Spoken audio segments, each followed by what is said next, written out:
Irmãos queridos, abramos a palavra do nosso Deus, do livro dos Salmos, Salmo de número 119. Salmo 119.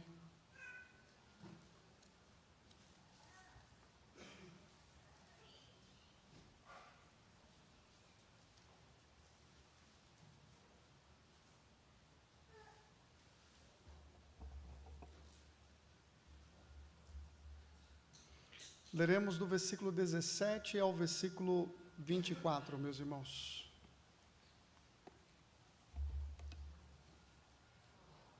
Salmo 119, do versículo 17 ao versículo 24. Eu coloquei na liturgia até o 32, mas pregarei até o versículo 24.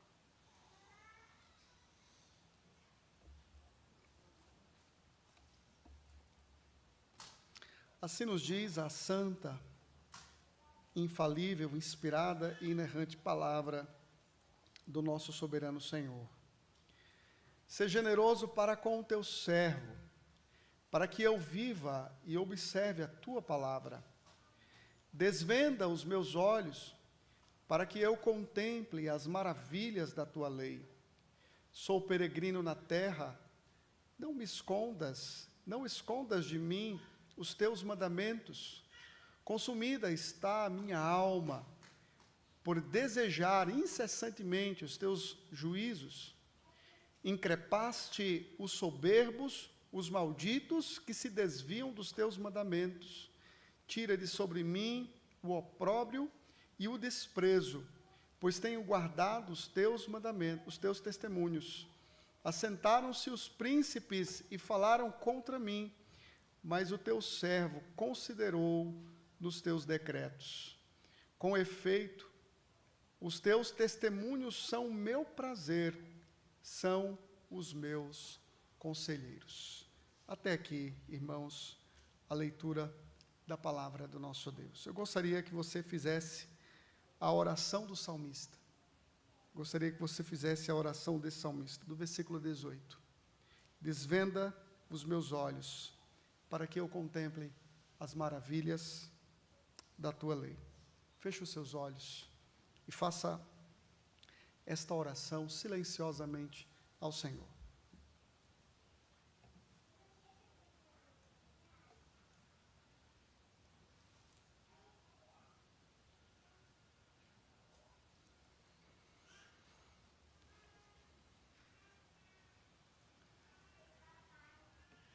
Senhor, como é precioso estarmos na Tua presença em comunhão com o Senhor por meio de Jesus Cristo.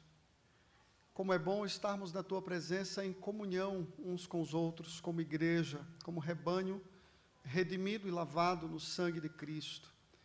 Louvado seja o Teu nome, Senhor, pelo que lemos, pelo que cantamos, pelo que já experimentamos neste culto, um culto que não é a nenhuma outra pessoa, nenhum outro ser, a não ser somente o Senhor. O Senhor é Deus. O Senhor nos salvou, nos redimiu, nos arrancou das trevas para a tua maravilhosa luz. Ó Deus Santo, que nesta noite Tu venhas desvendar os nossos olhos, tirar qualquer venda, qualquer coisa que encoberte, ó Deus, as maravilhas do Senhor, reveladas na Tua palavra, santa palavra. Tira qualquer empecilho da parte do pregador, tira qualquer empecilho da parte do coração do Teu rebanho, mas revela-nos a Jesus Cristo nessa noite. Faça-nos vê-lo e enxergar a sua beleza. É o que desejamos neste dia, para o louvor da Tua glória. Porque sabemos, ó Deus, que só através da Tua mão nos guiando, da Tua mão nos dirigindo, é que seremos capazes de viver a verdadeira vida, a vida que glorifica o o teu nome. Por isso, nós suplicamos ao Senhor e clamamos a ti, em nome de Jesus. Amém.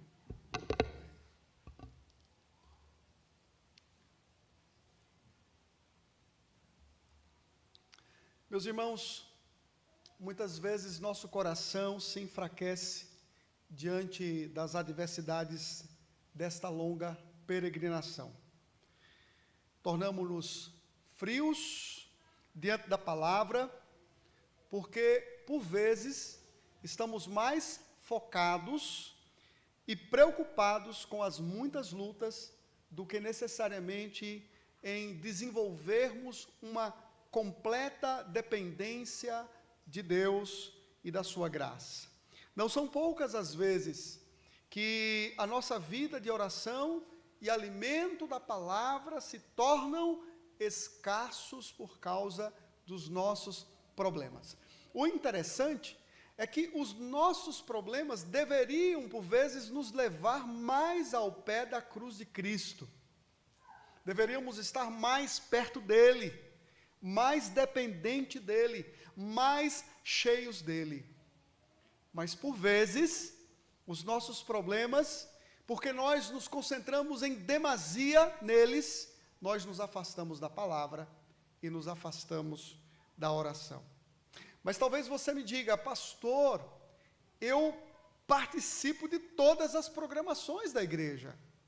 Eu estou presente nas atividades da UCP, nas atividades da UPA, da UPH, dos homens, das mulheres, da SAF. Eu estou presente e nesse contexto eu estou ouvindo a instrução do Senhor. Eu queria fazer algumas perguntas a você, à luz desta passagem, e eu gostaria que você respondesse a você mesmo, com toda a sinceridade do seu coração. Você deseja incessantemente a palavra de Deus? Você deseja incessantemente a palavra de Deus? Você tem contemplado as maravilhas de Deus através da sua lei? Você é aquele crente que lê a palavra e que fica encantado diante da beleza do seu Criador, do seu Salvador Jesus Cristo. Você é a pessoa que se encanta com as maravilhas da lei de Deus. Você se deleita nos testemunhos de Deus. Isso é verdade no seu coração? Você tem prazer ao ler a palavra? Você se deleita quando ler, quando ouve a voz de Deus? A palavra de Deus é o seu guia e o seu conselheiro. Você pode dizer assim: eu sou guiado em todas as minhas ações, em todos os meus pensamentos pela palavra do Senhor, porque ela é a minha conselheira mais presente, mais eficaz. Você poderia dizer isso? Essa é uma realidade no seu coração? Meus irmãos, é certamente por isso que o salmista, ele escreve esta terceira estrofe, a estrofe Gimel do alfabeto hebraico, falando exatamente sobre a necessidade de vitalidade espiritual. Para sentirmos todas essas coisas descritas aqui, o que eu acabei de perguntar, para que você diagnostique o seu coração, você precisa de vitalidade. Precisamos sair dessa mornidão espiritual. Precisamos sair desta vida opaca, cinzenta, desta vida tão distante de Deus, e necessitamos da sua comunhão, pois só assim o nosso espírito de fato viverá, só assim de fato experimentaremos a vida que vale a pena. Eu não sei como você entrou aqui hoje, mas talvez o seu coração esteja exatamente assim, como um deserto, árido, seco, sem água, sem vitalidade. Talvez sua vida espiritual esteja exatamente assim, necessitando de vitalidade, necessitando de vida. Talvez seja a sua realidade. Se não é a sua realidade, ouça a mensagem de Deus como um alerta ao seu coração. Você vive num mundo de aflições. Você está num mundo de sérios problemas. E é imprescindível que no mundo de aflições você busque sinceramente a Deus. Por isso, eu gostaria de pregar nessa noite sobre o seguinte tema: clame a Deus no mundo de aflições. Clame a Deus no mundo de aflições. Como clamar a Deus no mundo de aflições? Em primeiro lugar, clame por vitalidade espiritual por meio da sua palavra.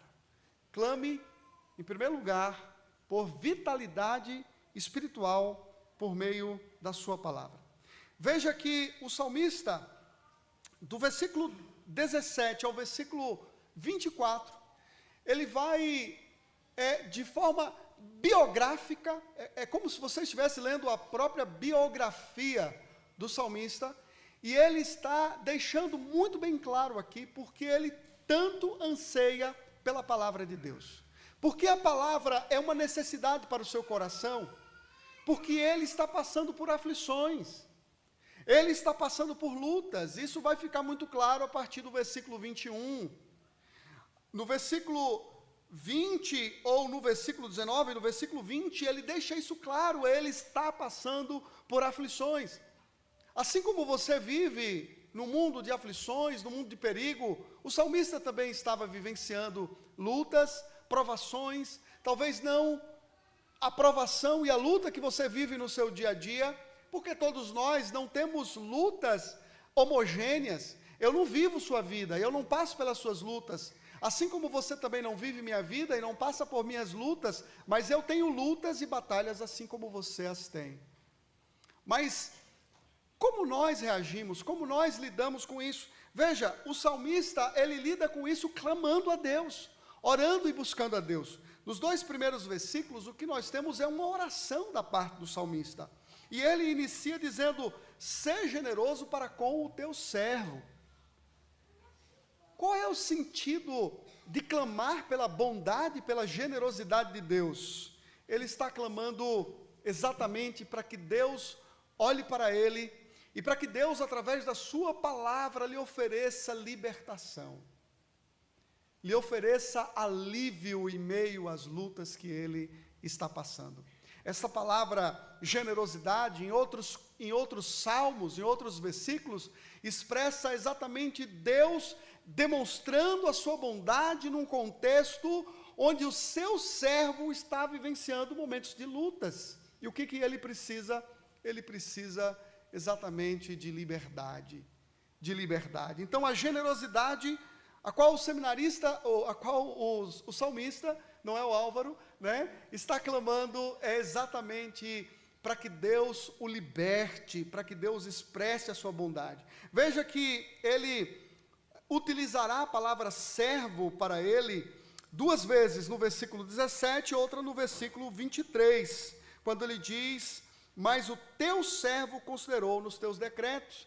Isso ele demonstra seu relacionamento próximo com o Senhor. Nem todos eram servos de Deus.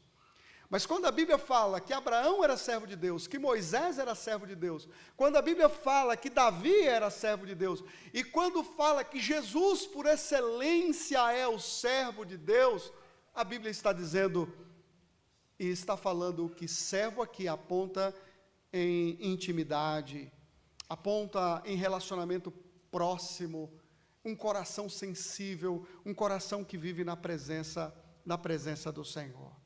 Era exatamente esta relação que o escritor desse salmo estava desfrutando e vivenciando na presença de Deus. Então veja, ele clama a Deus por generosidade, mas qual é o propósito disso? O que ele quer? O que ele pretende com isso? Ele diz: "Para que eu viva e observe a tua palavra".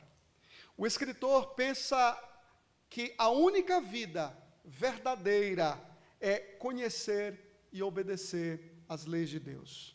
O salmista deseja por vitalidade espiritual. O salmista não deseja viver vida longa para andar pecando ou satisfazendo seus hábitos pecaminosos, mas sim para se relacionar intimamente com Deus à luz da sua palavra. Todos nós queremos ter vida longa, não é verdade?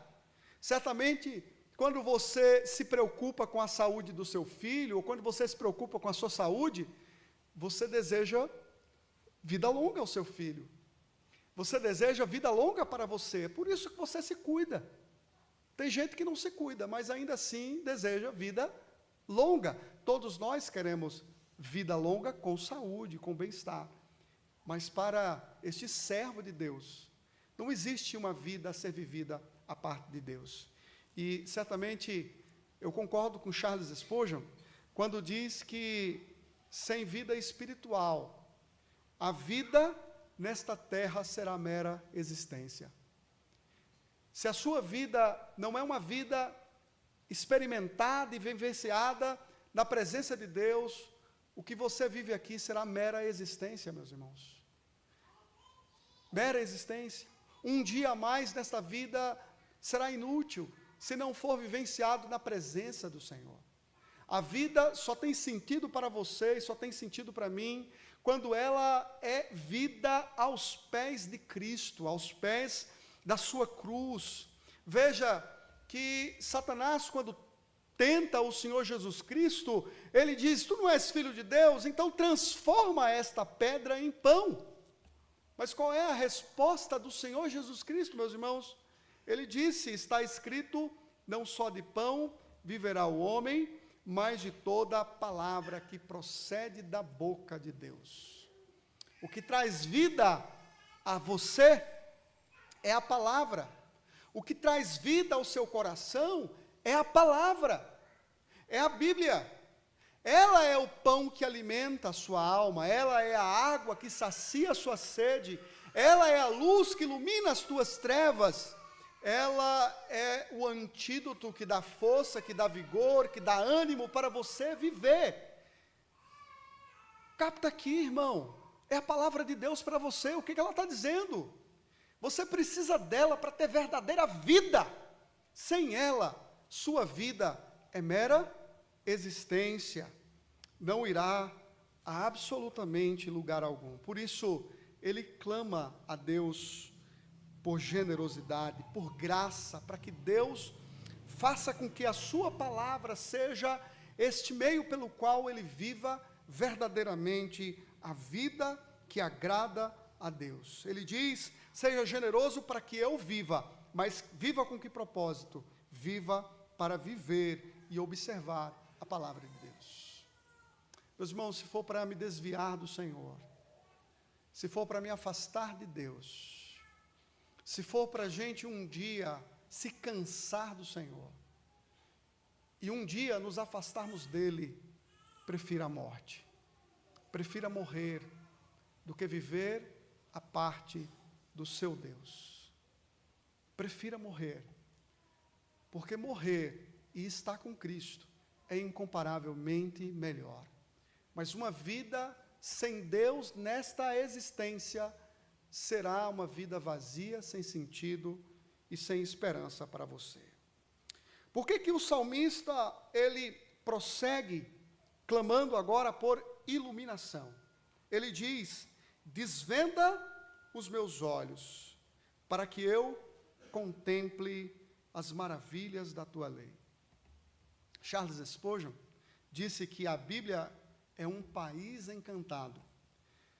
Ela não só relata milagres, mas ela mesma é um universo de prodígios.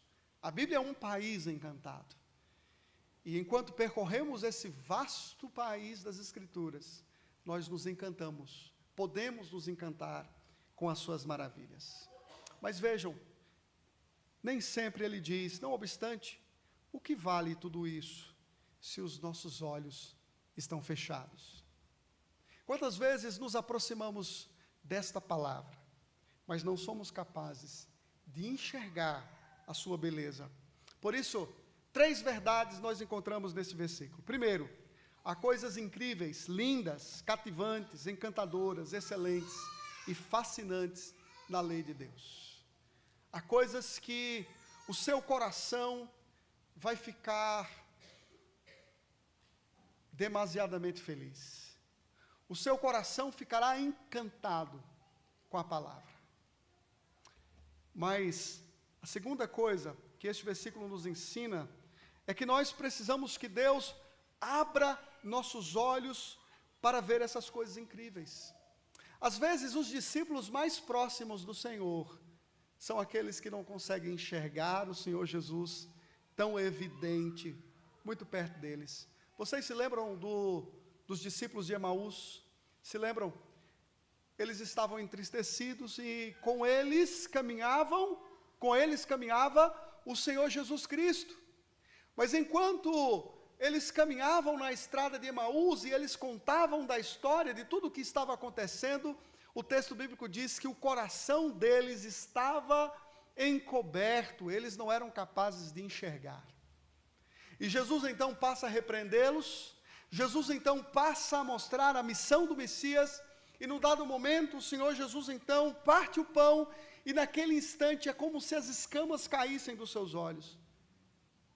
E naquele instante eles viram ao Senhor, eles entenderam que Jesus estava do lado deles, e dali então eles saem para anunciar o Senhor Jesus. Meus irmãos, como seria bom se muitas pessoas que estão dentro da igreja pudessem compreender melhor a palavra de Deus. Como seria bom se muitas pessoas que estão dentro da igreja pudessem amar mais a Deus por meio da sua palavra. Muitas pessoas estão tapadas. E John Piper diz que é como um cego que sente o calor do sol no seu rosto, mas não é capaz de enxergar a glória de Deus. Muitas pessoas, de fato, conseguem interpretar, são boas em teologia e doutrina, mas elas não conseguem ver a glória de Deus. Você não viverá a vida que vale a pena se Deus, na sua graça, não desvendar os seus olhos, não abrir os seus olhos para ver as maravilhas da sua lei. E é por esta razão que esse versículo nos ensina, em terceiro lugar, que nós devemos orar.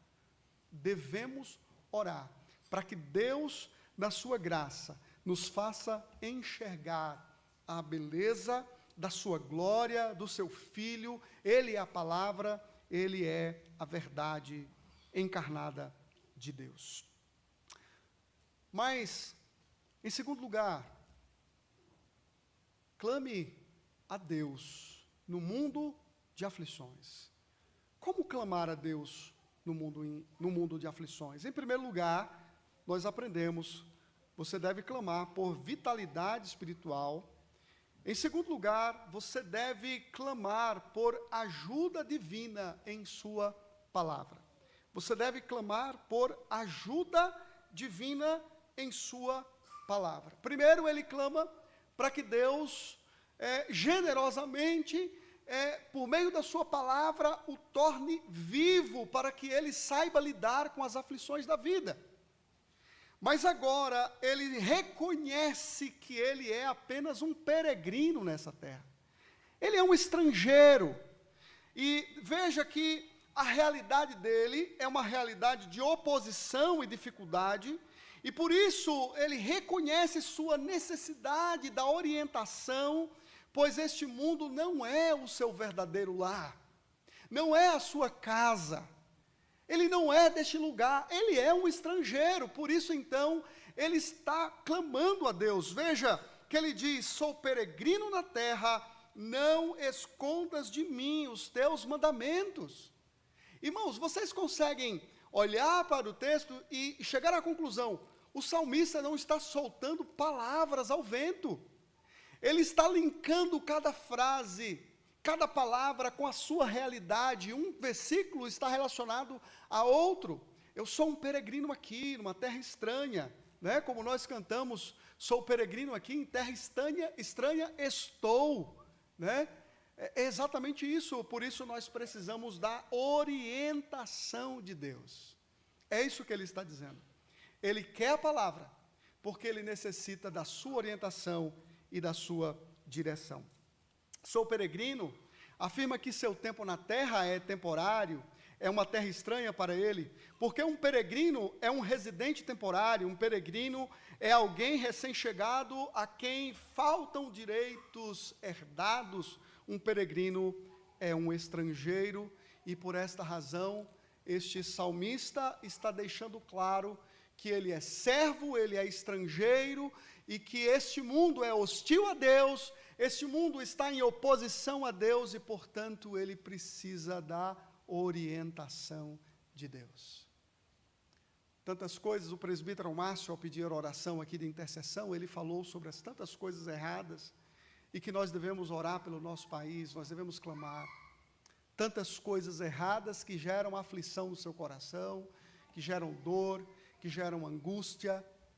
E por quê, irmãos? Por vezes nós somos ludibriados pelos nossos problemas, somos enganados e somos levados, por vezes, a buscarmos recursos contrários àqueles que estão estabelecidos na palavra de Deus. Você precisa, como peregrino que você é, da orientação que só Deus pode conceder ao seu coração. Mas veja na sequência como o salmista, ele expressa a sua necessidade de ajuda. Ele diz: consumida está a minha alma.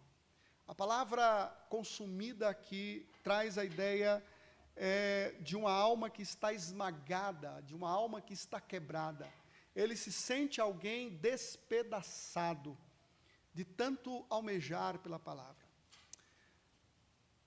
É impossível ler essa passagem e não se avaliar, é impossível não ler esse texto bíblico e olhar para dentro de si mesmo e falar: Senhor, tenha misericórdia da minha vida, tenha compaixão de mim, Senhor. Eu sou um crente pobre, Senhor, tenha misericórdia. Porque esse é um homem que sente dores, esse é um homem que geme, é um homem que sente angústias pela palavra de Deus, pela presença de Deus. Ele quer comunhão com o Senhor, ele quer vida na presença de Deus, porque ele sabe que a sua vida é frágil nessa terra, e que nós somos fáceis de serem enganados. Mas pensa comigo, quantas vezes os seus problemas levam você a gemer, a murmurar? Quantas vezes você é levado à solidão, ao desânimo, à rebelião diante de Deus? Não é assim. Senhor, por que eu estou passando por isso? Por que eu estou vivenciando esses problemas? Por que isso só acontece comigo? E quantas vezes o coração de muitos crentes se rebela contra Deus, porque eles não sabem lidar com as provações. E se esquecem exatamente da verdade do fato: você é um estrangeiro, você não pertence a esse lugar é marcado por lutas, por aflições. O próprio Cristo disse isso: no mundo vocês terão aflições. As lutas não devem nos levar, irmãos, a nos afastarmos de Deus, nunca. Pelo contrário, as lutas devem nos aproximar mais da comunhão e de uma vida abundante na presença do Senhor. Esta passagem nos ensina que quando os seus dias são mais sombrios, você deve mergulhar na palavra de Deus, na Bíblia.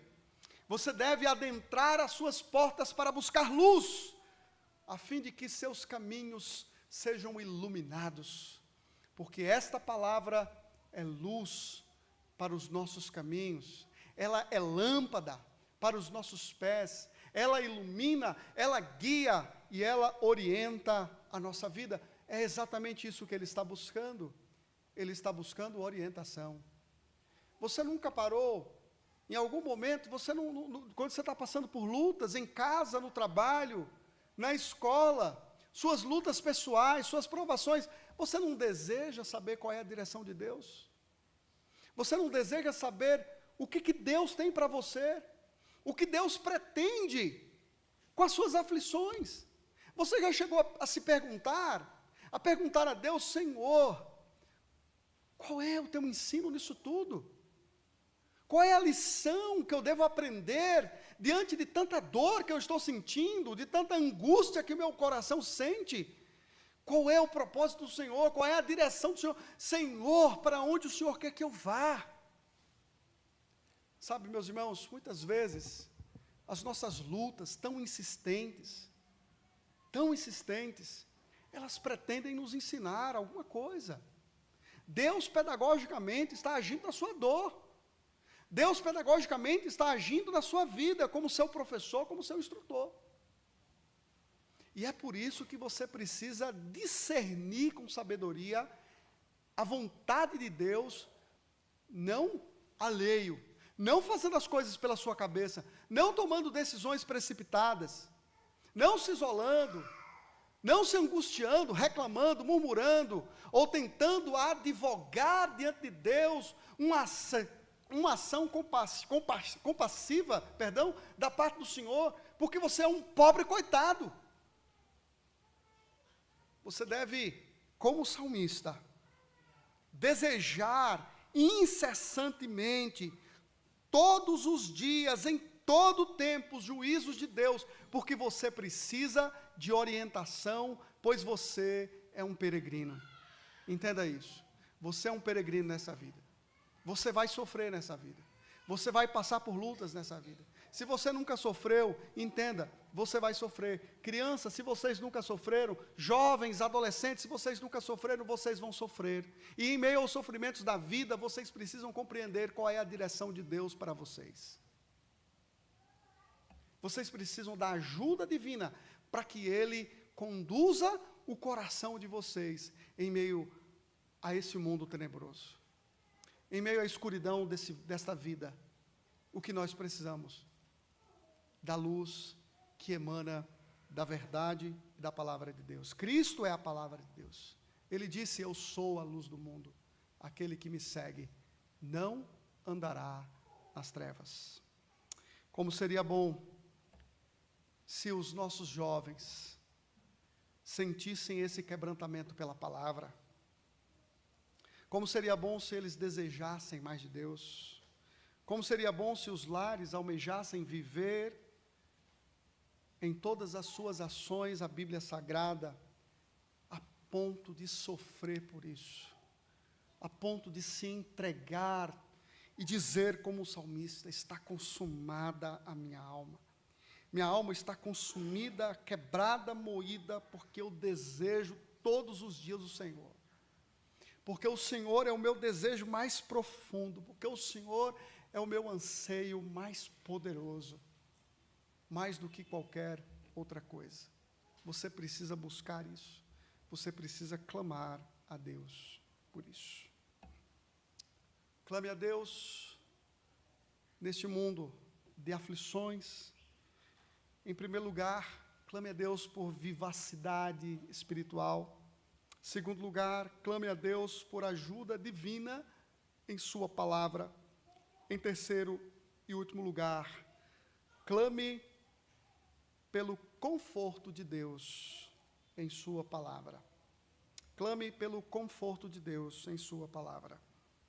Veja no versículo 21, que o salmista, ele, de forma bem clara agora, ele fala qual é a natureza da sua dor, qual é a natureza do seu problema. Veja que ele fala no versículo 22 sobre opróbrio e desprezo, e ele fala no versículo 23 que príncipes se assentam contra ele para falarem mal dele. Então a realidade do salmista é que ele está sendo perseguido. Gente está falando mal dele. Gente está se unindo para falar mal do salmista. Então qual é o problema dele? O problema dele está relacionado a gente de uma língua ferina. Gente que se opõe, gente que persegue e gente que está disposto a feri-lo. E aqui mais uma vez, o salmista está deixando claro aquilo que Jesus Cristo falará no Novo Testamento, que o discípulo, ele também será perseguido. Se o mestre foi perseguido, os discípulos também serão perseguidos. Eles também serão maltratados, porque eles amam a verdade. Porque este mundo não ama a Deus. Porque este mundo odeia a Deus e odeia o que Deus pensa. E este mundo odeia todos aqueles que caminham em conformidade com os pensamentos de Deus. Então este mundo odeia você. Este mundo odeia esta igreja.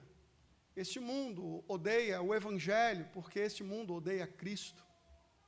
Então não espere elogios, não espere nesta vida coisas boas acontecendo com você, porque você é um crente em Jesus Cristo. O mundo está em oposição a Deus e, consequentemente, o mundo está em oposição a você. Porque você vive a verdade, porque você ama a verdade, porque você deseja a verdade. Esta é a grande realidade. E o apóstolo Paulo, ecoando o ensino de Cristo, diz: todos quantos querem viver piedosamente serão perseguidos em Cristo Jesus. Satanás te odeia, irmão. O mundo te odeia. O pecado te odeia. E esta tríade do mal está unida para devastar a sua vida espiritual e para te arrancar da presença soberana de Deus. Apenas a palavra do Senhor e uma vida de oração, confiando no Deus soberano da palavra, é capaz de preservar você de todo mal, de todo veneno que este mundo profere contra você. Por isso, no versículo 21, o salmista nos convida a confiar que Deus lidará com os arrogantes desobedientes. Deus lidará com os arrogantes desobedientes. Increpaste aqui significa repreendeste. Deus repreende os soberbos e os malditos. Soberbos aqui significa insolentes, presunçosos, aqueles que estão debaixo da maldição divina e aqueles que se desviam dos mandamentos de Deus, Deus os repreenderá. Mas veja, repreensão aqui não se refere apenas a uma atividade verbal, mas é uma atividade verbal que causa um fim efetivo às atividades. Diríamos que Deus os detém, Ele os coloca em seus lugares, pela sua palavra poderosa e eficaz, Ele acaba com suas atividades arrogantes. Nós não precisamos levantar um dedo sequer. Nosso Deus simplesmente diz a palavra e está feito. Ele simplesmente diz. Com a palavra da sua boca, o Senhor Jesus Cristo matará o dragão. Nós confiamos no Deus da palavra e nós confiamos na palavra. Então, confie que Deus lidará com os arrogantes desobedientes, mas confie também que Deus ouvirá a sua oração. Confie que Deus ouvirá a sua voz em meio às tormentas desta vida, em meio às aflições deste mundo. Deus ouvirá a sua voz por alívio. Quando o salmista diz: tira de sobre mim o opróbrio e o desprezo, pois tenho guardado os teus mandamentos. Qual é a base para a sua oração? É a sua vida à luz da palavra de Deus. Mas o que ele pede? Ele pede que Deus tire de sobre ele o opróbrio e o desprezo. É como um manto ou uma coberta que está sobre ele. Agora, olha para esse versículo 22 e olha para o versículo 18. Desvenda os meus olhos para que eu contemple as maravilhas da tua lei. Ou seja, o que talvez poderia estar vedando, impedindo o salmista de enxergar a lei de Deus? Será que não poderia ser os problemas? Porque ele aqui está pedindo exatamente que Deus tire como um manto da sua vida o opróbrio, o desprezo, a oposição dos seus inimigos. Então, meus irmãos, é o que nós precisamos nesta vida, que Deus tire de sobre nós aquilo que nos impede de enxergá-lo e de ver a sua bondade, de ver a sua graça e de ver a sua maravilhosa lei pulsando para iluminar os nossos caminhos, para trazer vivacidade ao nosso coração. É esta palavra bendita que nós precisamos viver todos os dias, e então nós saberemos com sabedoria lidar com as aflições deste mundo tenebroso. ele diz, eu quero que você faça um contraste entre o versículo 23 e o versículo 24. Ele diz, assentaram-se príncipes e falaram contra mim, mas teu servo considerou com os teus decretos. Com efeito, os teus testemunhos são meu prazer, são os meus conselheiros. Veja o contraste. O versículo 23 diz o quê? Os príncipes se assentam para tomar conselhos. E eles se assentam para tomar conselhos contra quem? Contra o salmista, contra o servo de Deus. Mas o salmista diz, enquanto eles se aconselham mutuamente, eu tomo conselho com a palavra de Deus, com os teus testemunhos. Eu sou guiado pela tua verdade, eu sou dirigido pela tua verdade. Há um contraste aqui, meus irmãos. O povo mau se aconselha para o mal, mas o homem do bem se aconselha pela palavra de Deus. Se alguém está falando de você, se alguém gosta de falar mal de você, se você é alvo de calúnias, se você é alvo do veneno de outras pessoas, o que você tem que fazer? Quais são as tuas armas? Você não precisa agir retaliando essas pessoas, se opondo, ficando com raiva. Coloque-se de joelhos na presença de Deus, ore por elas, ore ao Senhor e busque os conselhos de Deus, porque o consolo para o teu coração não virá de nenhum outro lugar, a não ser da palavra do Senhor. O mal dos outros não trará benefício ao teu coração. O mal dos outros, por mais ímpios que sejam, não trará ao seu coração consolo, mas a verdade de Deus que te aconselha, que te guia em sabedoria, esta verdade trará ao seu coração consolo, conforto e paz. Por isso, meus irmãos, para concluir, a comunhão com Deus é fundamental para superarmos as adversidades desta vida. Você deve buscar vitalidade espiritual, deve recorrer à ajuda de Deus na sua palavra, pois necessita da orientação e do conselho do Senhor nesta vida peregrina. Mas não deixe de confiar no consolo que Ele oferece na sua palavra. Os ímpios, eles aparentemente podem prosperar nesta vida, mas serão julgados e condenados pelo Senhor. O juízo de Deus um dia os alcançará, definitivamente.